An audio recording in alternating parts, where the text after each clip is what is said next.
We've got Pro Football Weekly's exclusive way we hear it, all the news, scoops, and rumors before they happen. And Hub, let's start in Indianapolis. We know that now the Colts have put Kerry Collins on IR, but kept Peyton Manning off of IR.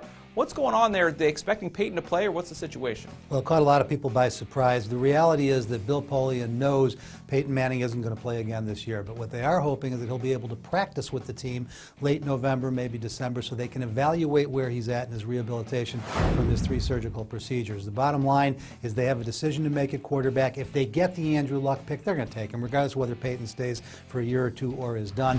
We're also hearing reports now that Reggie Wayne is telling people he does not expect to be back with the Indianapolis Colts. And if, in fact, they decided to move on from Peyton and Reggie Wayne, you have to think, according to my sources, they'd revisit Jim Caldwell as head coach, too. And get this, folks, I know Bill Polian supposedly under a lot of heat in Indianapolis. One of the 2 or 3 most successful GMs in the history of the NFL. He didn't suddenly become dumb. They do have a plan, though. Yeah, it doesn't look like it right now, because you think, where was the backup plan for Peyton? But he played so well and so often for so long, it's hard to argue with them not having someone ready to go. In San Diego, things have not been pretty for the Chargers offense. Phillip Rivers has really struggled. What's going on there? Well, the one thing that people are starting to realize now is they've got big problems on the offensive line, and nobody saw that coming. The tackles have not played well. Chris Dielman had a concussion and a seizure. We don't even know when he'll be back once you start with something like a seizure. They're not protecting for the pass. They're not run blocking very well.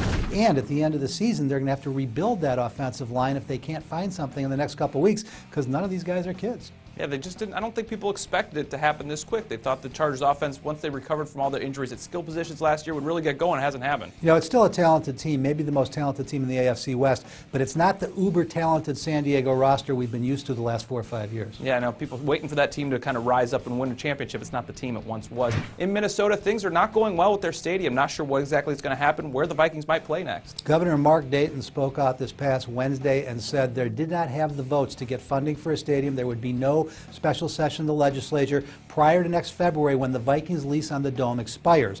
The next day, Thursday morning, he said he'd been contacted by folks who favored finding a way to fund it. Maybe they could call a special session between now and February, but what we're hearing is it won't happen. They won't have a new stadium deal by February 25th. The Vikings will be a franchise free agent. Now, the Wilfs want to stay in Minnesota. They're not looking to go to Los Angeles, but with no lease to hold them, Los Angeles is going to throw big money at them, and the Vikings have now become the front runner for most likely next team in LA. It's like right there with the Andrew Luck sweepstakes is the LA sweepstakes. What team is finally going to end up back in Los Angeles? That's the way we hear it for this week. For the best information in the NFL, check us out at ProFootballWeekly.com.